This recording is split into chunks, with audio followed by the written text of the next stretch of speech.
All right, what is going down, people? This is Hutch. And this is Mr. Sark. And we are returning gloriously to once again bring you some deliciously beautiful color commentary over Gods of Lethal Destruction, or Gold's losing perspective against Intellect. Yep, this match came in without any audio. It was another one of those. So we're providing you a little entertainment with your silent movie here. That is one of the unfortunate hiccups when you run a tournament like Frag Cup and you're sending all these capture devices to these teams, is that not all of them have experience with editing, and they just end up outputting videos with no audio. So yeah, and the Hop Hog, while a delightful device, there's a slight learning curve. It's not quite plug and play, so there is some room for error in the setup. Yeah. I mean, when you capture footage, a lot of people don't realize that it's not just capturing footage. You need editing software to kind of like fully flesh out the video that you've just captured. But not everyone has stolen a copy of Vegas either. You thieves, you thieving bastards. Oh, my phone's ringing. I have to take this. Oh, Captain Important. Who's calling? Where's my Let's phone? see this. It's in my pocket. Hold on. Let's see who's calling. Did you forget to mow the lawn this weekend? Oh, it's JC here at work. Oh, she just hung up. Must not have been important. Moving on. Do we remember anything about Gold from previous matches?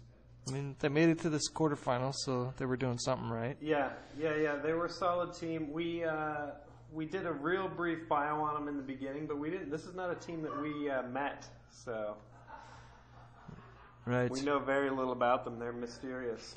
We do know a little something about their opponent that they're playing in this one. Intellect is a really goddamn good team. Yeah. The other half of this video is enlightening. Intellect and E2K were sort of the two sleepers of this tournament. These were the guys that nobody were even talking about, but they just came out of nowhere and just basically took the reins on this entire tournament. So yeah, and I again, would not want to be on the receiving end of Siphon, I believe. Siphon's M16. Yeah, that He was surgical with that biatch. And again, we're seeing a lot of this UMP.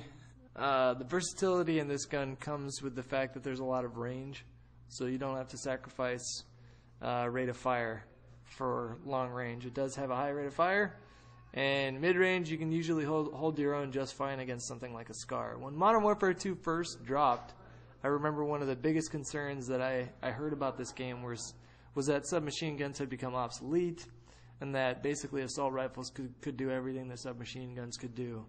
But they had the extra range. Now that's been found out basically to not be the case with this gun in particular. Yeah. It's a UMP party. I still feel good about the P90 in this game, though. So, like, I can run on basically any map and feel okay with the fact that I'm running with a P90. And you said you silenced the P90 too, even though you hate silencers. Well, the thing that's different about the P90 is that it literally does not affect the recoil on that gun whatsoever. I have a theory. That silencers don't affect the recoil at all, and that you're just delusional. Do you really believe that? I'm asking you a serious question right now. I believe that the effect on recoil caused by a silencer is so minimal, it doesn't even matter. That's what I believe. I don't think that's true. Hollywood believes me too. Okay, have you ever used the MP5K with a suppressor on it? Nope. Jumps all over the place. Let me think of something else. I'm going to try it right after this. An RPD. Have you used an RPD with a suppressor on it?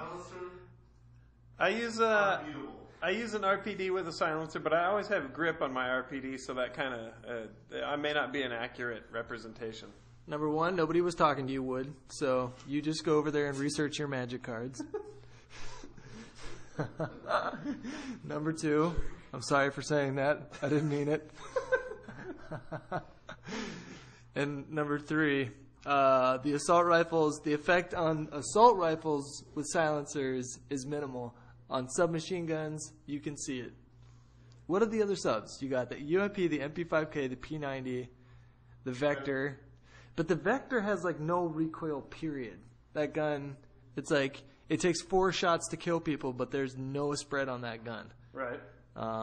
Is there any other? Oh, the Uzi. The Uzi, you can see a little kick in the recoil. I haven't used the Uzi. Not enough to notice, I should say. What's a bigger concern than? What about the ump? What do you think about the ump with silencer? The ump does okay with silencers, but what the thing is about suppressors is it's not even the recoil that's my biggest concern. My biggest concern is that it loses damage at distance. Damage at yeah. I hear you. I hear that. I'm just saying that when it comes to recoil, that you're imagining things.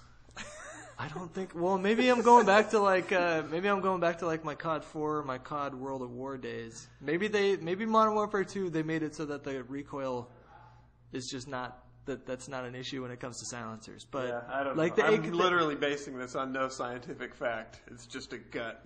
Other people have told me that on YouTube though. That some people have made claims that silencers actually reduce recoil.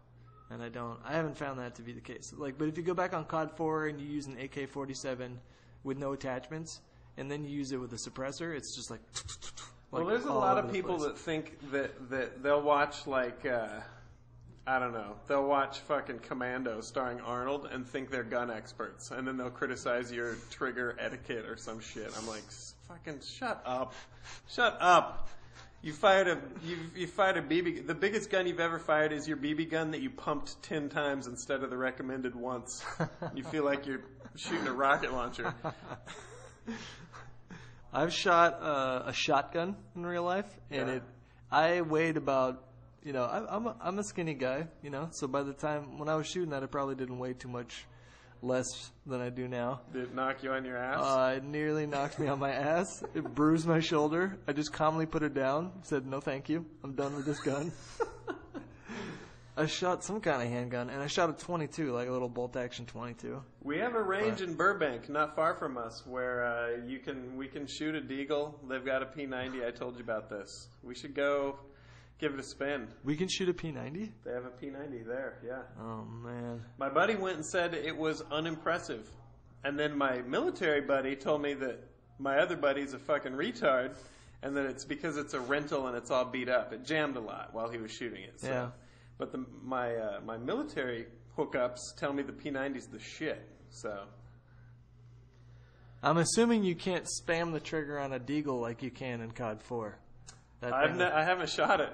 Again, I just know they have one. I've seen it in there, but I don't know. We're not heavy dudes, man. It would probably break our elbows. You're more specifically referring to me right now. You'd be fine. My arm would be flying out of its socket. Here's the thing, too. We sound like a couple of total noobs. They're not going to let you, at the shooting range, they don't let you, just empty it. You can't just stroll in there and fire off a No, you can go in, you take the class, you fill out the papers, all this stuff. I don't know if you can do it on, I don't think you can do it on the first time you go in. You got to take their little gun safety course. But I'm just saying, they don't let you go triggers free. Like, you can't go crazy. You got to squeeze off these shots. All right. Okay, well, that's been our commentary on the... Is this match over already? Man, this has been great. on the gold versus I love match. this time we have together. Me, you and the internet and Hollywood, kind of. Let us know in the comments if you like random commentaries. And with that, we're out of here. Peace.